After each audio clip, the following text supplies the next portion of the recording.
Hey guys, I was getting ready for bed, but I thought, you know what? I want to check on this Tim Walz allegation thing and see what has been dropped. So I had to make another video because you guys are going to want to hear this one, okay? I'm going to get my glasses.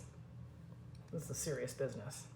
All right, this is the first letter that he dropped. This is from one of the accusers of Tim Walz. And this guy was 14 years old at the time, so listen here. Here is my story, Doc. During the concert, I became extremely tired. I don't know if it was the alcohol. I don't know if something was put in the alcohol, but I remember dancing with Tim Walz. We were slow dancing. I remember his hands being inside of my pants a little. He was telling me that was natural. He was telling me that was okay. After the concert, Gwen, Tim's wife, was not to be found. Tim said he would take me home, but we would stop off and get something to eat. Being 14 years old, I thought that meant McDonald's. To be honest, I thought we were having a great time. I thought I was beginning to think I was gay. When we stopped to get food, it was a tavern. I never realized till I was older that it was actually a gay bar.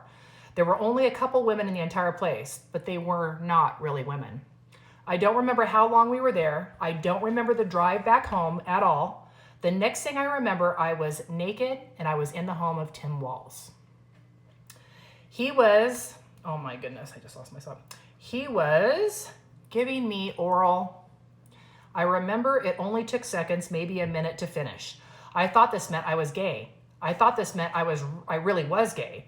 I did not understand it was just a physical reaction. I remember being upset. I thought Gwen would walk in. He told me not to worry about that. He told me Gwen would not disturb us. What? He kept reassuring me that everything was okay. This was normal and that he was helping me see that I was really gay. The next morning, I woke up on their couch. Gwen was there. They made breakfast. What? And they acted like nothing happened at all. Tim took me home. I honestly thought I had feelings for him. I thought he was showing me life. I remember feeling so confused yet so free. I thought this was part of becoming a man. I remember a definitive bump-like scar on his chest.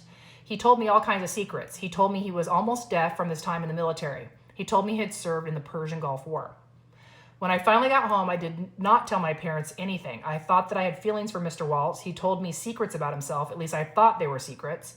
He told me that he was bisexual. He explained what that meant. I would continually see Mr. Walz during 1995. I spent a lot of time with him whenever I could. I can't remember the exact date, but I moved to another country in the summer of 1995. My parents were becoming suspect. In September of 1995, he came to see me. We were drinking. We had gone out that night. We got into an argument when I found out he had planned on taking students to another Indigo Girls concert.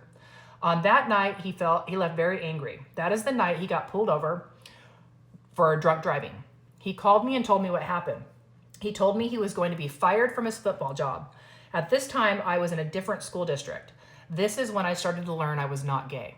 This is when I began to know I like girls. We did not talk very often during 1996, but my parents had called the school board and had made a complaint. I would never admit to my parents what happened, but they told the school board they had suspicion of a relationship between myself and Mr. Walz. We probably had 10 to 12 sexual encounters. Now I have to stop, Doc, and I understand you need more details. I will give them. This is enough for now. Take care. So there's more to come, guys, but this poor kid, 14 years old, a confused 14-year-old boy, and this is probably what happened. Obviously, these are allegations right now, so I'm not accusing anybody of anything. Take it as you will. I will be making more videos on these letters tomorrow. Good night.